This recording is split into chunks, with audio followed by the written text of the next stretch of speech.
हिमाचल में तो बहुत सारे ब्यूटीफुल विलेजेस हैं, पर अभी भी हिमाचल के इस पार्ट से काफ़ी लोग अनजान हैं, क्योंकि ना तो ये शिमला के पास है ना मनाली के। शिमला से ऑलमोस्ट 200 किलोमीटर दूर ये जगह है हिमाचल की किन्नौर वैली,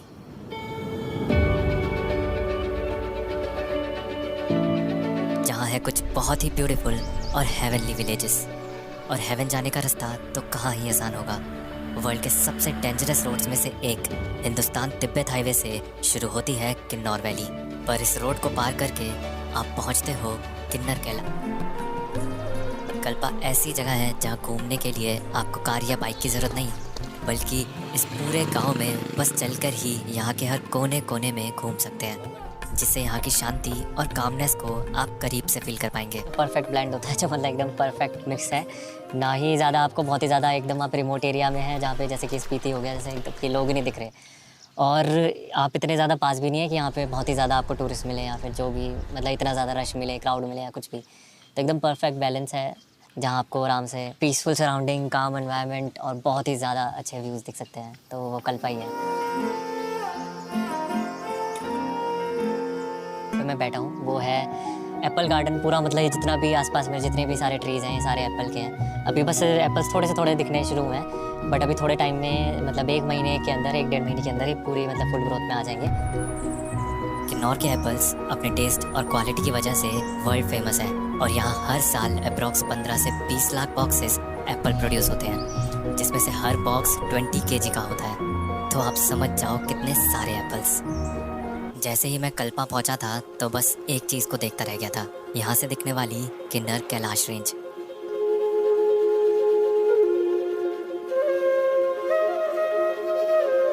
और चाहे आप चल रहे हो, बैठे हो या कुछ भी कर रहे हो, जैसे ही आपको इनका व्यू दिखता है आप सब छोड़कर बस इन पीक्स को ही देखने लगते हैं। और मैं तो इनको एक बार देखने के बाद सनलाइट जाने तक बस यूं ही देखता रहा।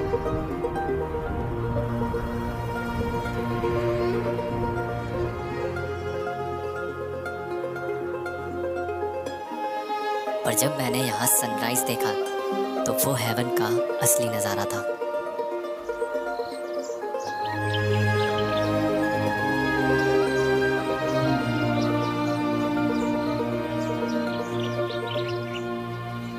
इस रेंज के सारे पीक्स 19,000 फीट की हाइट से भी ज़्यादा के हैं, जिसमें से हर एक पीक की यहाँ के लोगों की ज़िंदगी में एक अलग अहमियत है। और जिस पीक की वजह से इस रेंज को नाम मिला है वो है ये किन्नर कैलाश पीक, जिस पर है 79 फीट टॉल शिवलिंग, जो एक पिलर के जैसा रॉक है।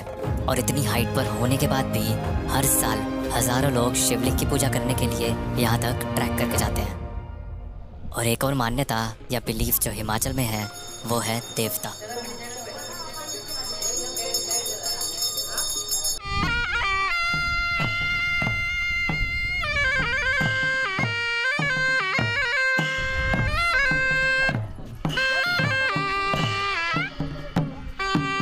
इस पर्व या फेस्टिवल का हिस्सा बनते हैं, जहाँ कुछ लोग देवता के रथ को ले जाते हैं, वहीं गांव के बाकी लोग देवता का प्रसाद बनाते हैं।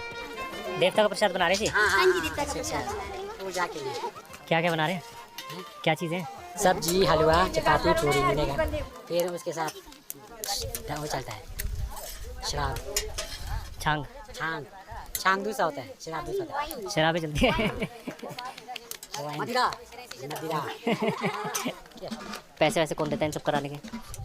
मंदिर डोनेशन करते हैं सर। मंदिर की डोनेशन। दारू आता भी हर घर से आता है, हर घर से दारू आया। अच्छा।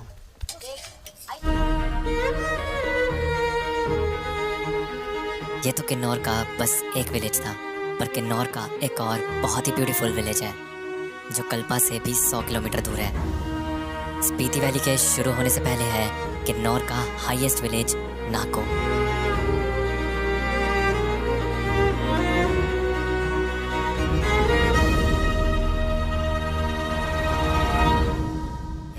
वो है यहाँ के मठ से बने घर, जो एक क्लस्टर में ऐसे बने हैं कि सबको एक साथ देख के ऐसा लगता है जैसे कोई पुराना किला हो, क्योंकि इन 4G मोबाइल टावर के अलावा यहाँ ज़्यादातर चीज़ें अभी भी सदियों पुरानी हैं।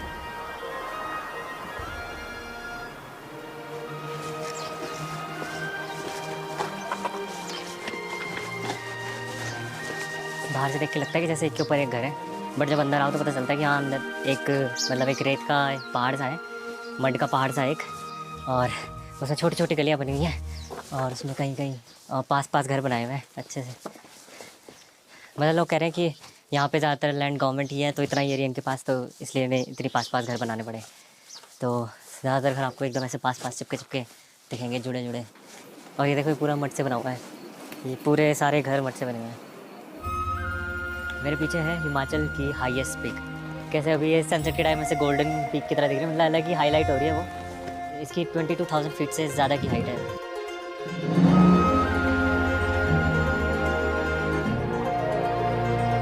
मतलब इतनी ज़्यादा हाइट पे है कि आपको अभी तक सनसेट की रेज इस पे दिखेंगी, जबकि पूरा नाको विलेज जो कि 11,000 फीट की हाइट पर है, तब भी उसमें पूरे में सनसेट हो चुका है, कोई सनलाइट नहीं है, बस उस पीक पे एकदम सनलाइट दिख रही है, इसकी हाइट इतनी ज़्यादा है।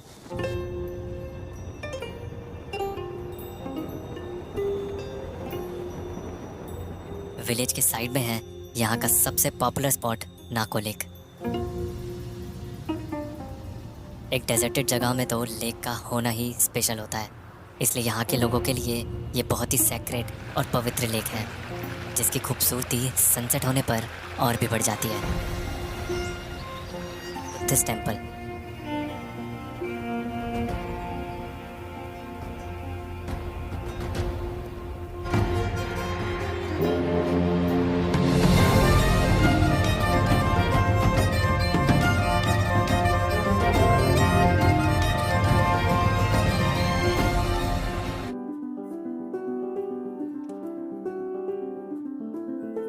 जो नाको की लोकेशन है वो पर्टिकुलरली वो इस तरह की लोकेशन है कि वो तिब्बत बॉर्डर से काफ़ी क्लोज आ जाता है। मतलब नाको तो काफ़ी ज़्यादा क्लोज है, मतलब 20-25 किलोमीटर है बस यहाँ से जो तिब्बत बॉर्डर है। पीछे भी कुछ नहीं है, आगे भी कुछ नहीं है, बहुत थोड़े थोड़े छोटे छोटे विलेजेस है, काफ़ी ज़्यादा रिमोट है। स्पीति टाइप की रिमोटनेस है इधर। जब इतनी ज़्यादा रिमोट जगह पे आप रहते हैं तो ऑब्वियसली लोगों से मिलजुल कर और कम्युनिटी में ही आप साथ में रह सकते हैं। जब मतलब यहाँ पे इतनी रिमोट जगह पे कोई है ही नहीं, जो मतलब इतनी ज़्यादा पॉपुलेशन ही नहीं है, तो जब कुछ लोग ही रहते हैं तो फिर जब कुछ लोग ही रहते हैं तो ऑब्वियसली फिर वो मिलजुल कर रहते हैं, साथ में रहते हैं। छोटे मोटे कुछ ना कुछ गैदरिंग्स होती रहती हैं, कुछ फंक्शंस होते रहते हैं यहाँ पे।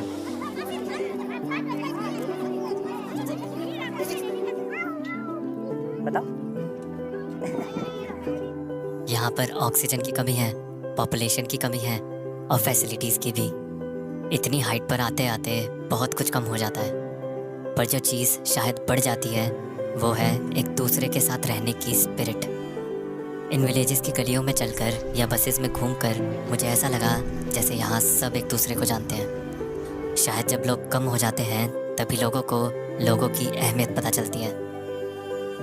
और शायद जब आप भी यहाँ आए तो क्या पता आपके शहर से ज़्यादा आपकी यही जान पहचान हो जाए।